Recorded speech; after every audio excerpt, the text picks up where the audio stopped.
Shalom, kembali berjumpa dengan saya, Pendeta Jonior Pitupulu.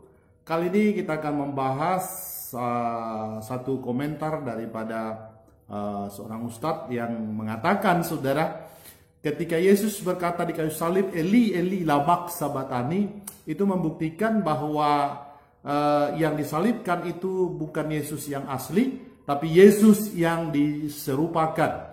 Nah, bagaimana kekristenan menjawab ini, saudara kasih Tuhan? Nanti kita akan dengarkan. Namun terlebih dahulu, untuk sebagai dukungan saudara, support saudara, supaya saya terus dapat melayani lewat channel ini, jangan lupa untuk like dan subscribe, supaya setiap kali juga saya mengupload video-video yang baru, secara otomatis saudara sudah menerima video-video saya yang tersebut. Menyeru, memanggil Tuhannya. Yesus selalu menggunakan kata Bapa, Abba. Itu kalimat yang dipakai oleh Yesus. Baik beliau dalam keadaan suka maupun dalam keadaan duka. Baik ketika beliau aman maupun ketika beliau terancam. Doa beliau di Taman Getsemani, Bapa, andaikan cawan ini harus lepas dari tanganku, maka biarlah kehendakmu yang terjadi. Tidak pernah Yesus menggunakan kata Eli di dalam memanggil, menyeru, menyebut Tuhan Allahnya.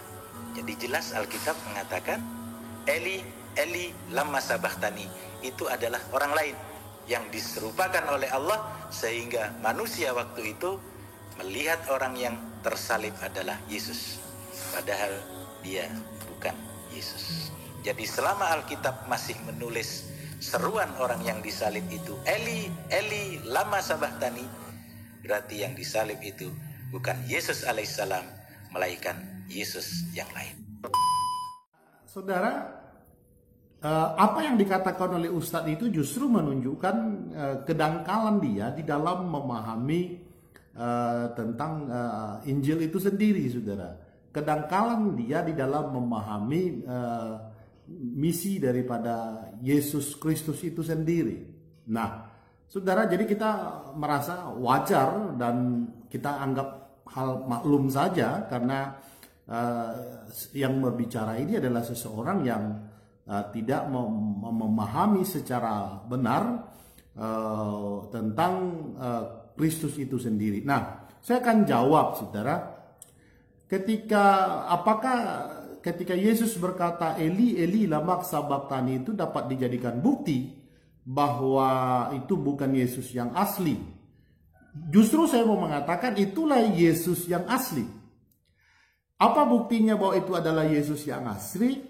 Karena, saudara, tujuan Yesus datang adalah untuk menggenapi seluruh hukum Taurat dan seluruh nubuatan mengenai dia. Termasuk satu nubuatan yang terambil di dalam Mazmur pasal yang ke-22 ayatnya yang kedua. Dalam Mazmur pasalnya yang kedua, ayat 22 itu yang memang berbunyi, Eli, Eli, lama sabachthani. Allahku, mengapa engkau meninggalkan aku? Jadi dia sedang mengutip itu untuk menggenapi semua nubuatan-nubuatan. Nah, ketika Yesus berkata, sebelum dia akan menyerahkan nyawanya, dia berkata, sudah selesai. Nah, kata sudah selesai itu maksudnya semua sudah digenapi. Semua sudah digenapi oleh Kristus. Semua yang dituntut oleh hukum Taurat sudah digenapi oleh Yesus. Semua nubuatan firman Tuhan tentang Yesus juga sudah digenapi. Yang terakhir digenapi kalimat Eli, Eli, lama sabachthani itu. Nah, kalau dia adalah yang diserupakan dengan Yesus, dia tidak akan dapat mengutip Mazmur pasal 22 ayat yang kedua itu.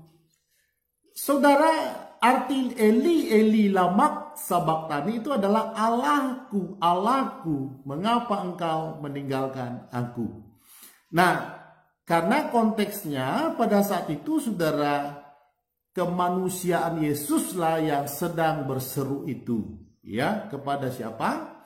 Kepada keilahiannya.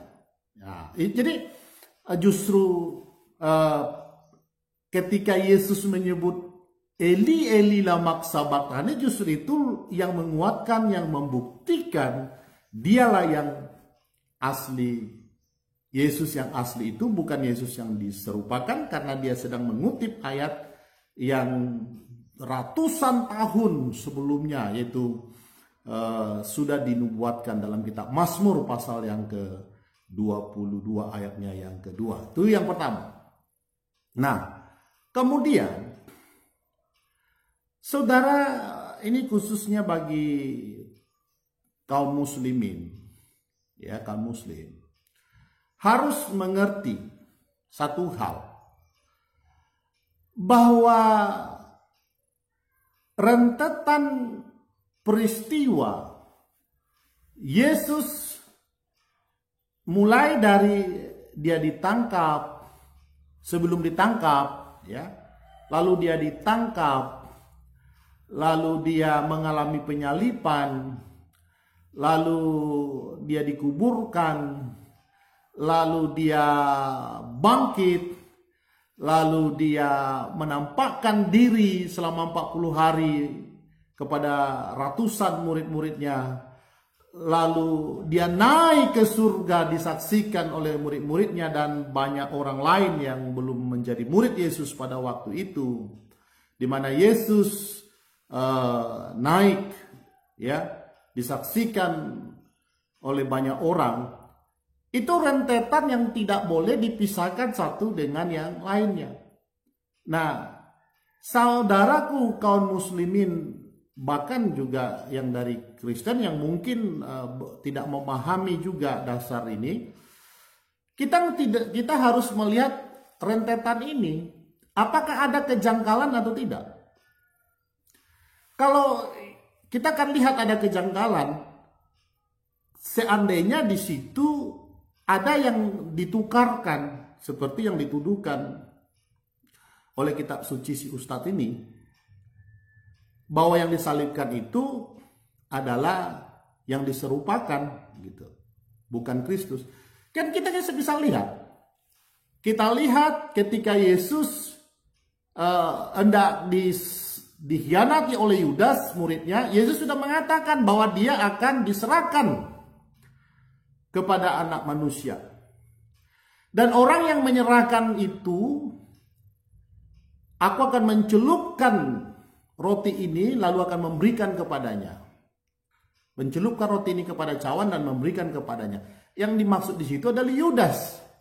Ya, ini lihat rentetan peristiwanya. Lalu kemudian terjadilah, ya, akhirnya Yudas menyerahkan Yesus kepada tua-tua Israel, kepada imam-imam Yahudi di taman waktu itu. Lihat, ini rentetan peristiwanya sudah ada alur cerita yang tidak ada janggal di sini, ya. Nah, kemudian Yesus ini dibawa,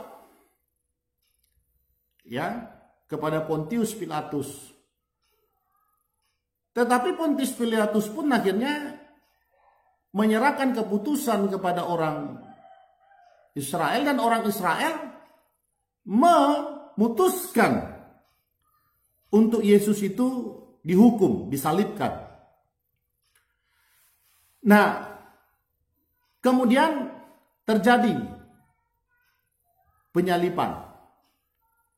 Nah, sekarang kan di dalam versi daripada Ustadz ini, dalam ajaran mereka yang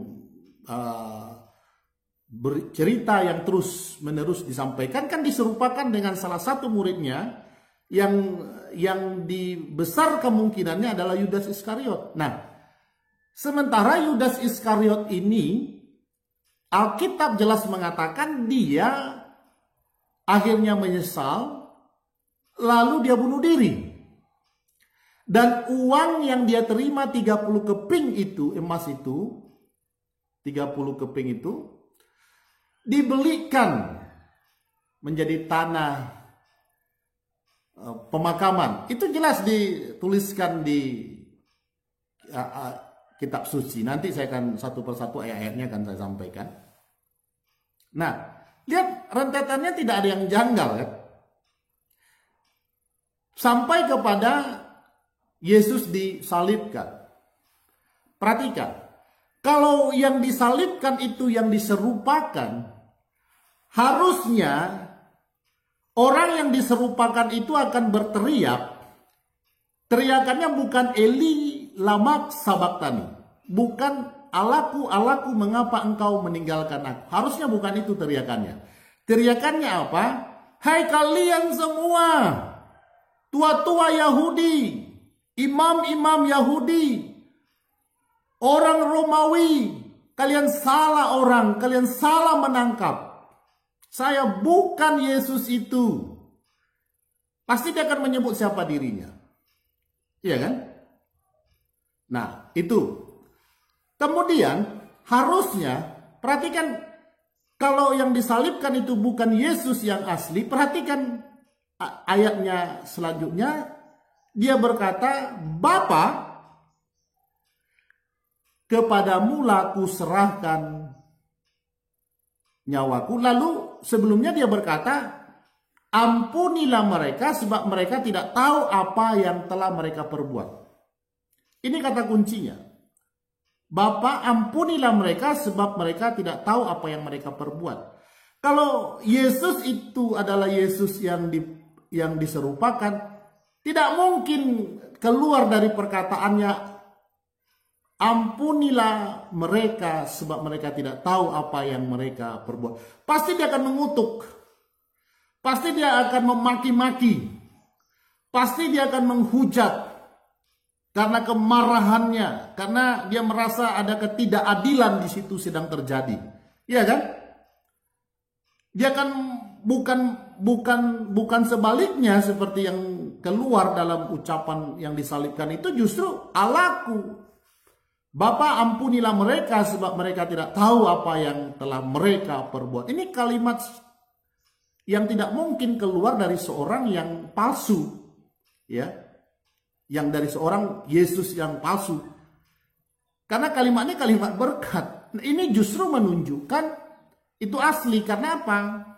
Karena itu justru menunjukkan betapa dia mengerti untuk apa dia disalibkan. Dia mengerti penyaliban itu harus terjadi. Seperti yang sudah dia katakan, anak manusia memang harus diserahkan. Ya. Dan ketika dia berdoa di Taman Getsemani juga berkata, sekiranya boleh cawan ini berlalu, tapi bukan kehendakku yang jadi, tapi kehendakmu yang jadi.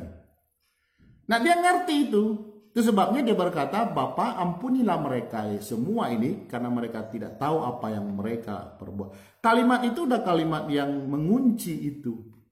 Tidak mungkin orang yang diserupakan, katakanlah si Yudas, katakanlah entah si apalah itu, pasti akan keluar dari kalimatnya adalah kalimat yang memaki-maki, atau kalimat yang akan mengatakan, turunkan aku sebab aku bukan Yesus itu, kalian kok tidak bisa melihat mana yang Yesus, mana yang aku. Dia akan memaki-maki dan lain sebagainya.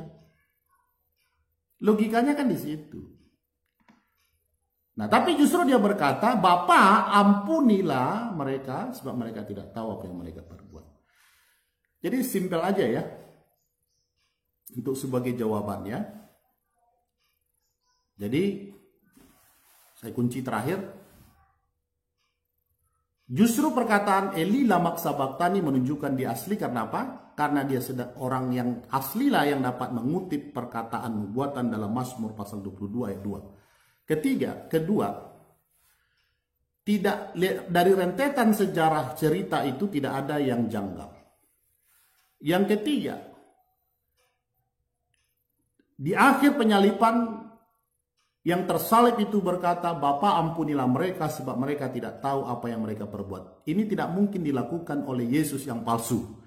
Karena kalau Yesus yang palsu, dia akan mengatakan kalimat untuk menyatakan dirinya bukan yang Yesus yang dicari itu. Yesus yang harusnya disalibkan itu. Lalu dia pasti akan memaki-maki, dia akan marah-marah dan sebagainya. Ya, lalu yang keempat, saya teringat. Ini di sebelah kanan Yesus dan sebelah kiri kan membicarakan tentang Yesus ini siapa. Lalu yang di sebelah kanan dapat jelas melihat siapa Yesus itu yang asli. Maka dia berkata, ketika nanti engkau di Taman Firdaus, ingatlah akan diriku. Dan Yesus ini berkata, saat ini juga engkau bersama-sama dengan aku di Firdaus. Kalau dia bukan Yesus yang asli, pasti dia akan jawab, lu salah. Saya ini bukan Yesus yang asli. Saya ini tak kenapa harus ada di sini. Logikanya kan begitu. Ya, demikian. Kiranya Ustadz ini dijamah oleh Tuhan, dia melihat kebenaran ini secara utuh.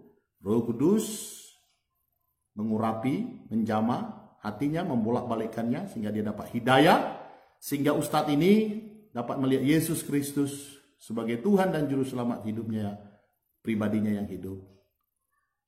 Amin.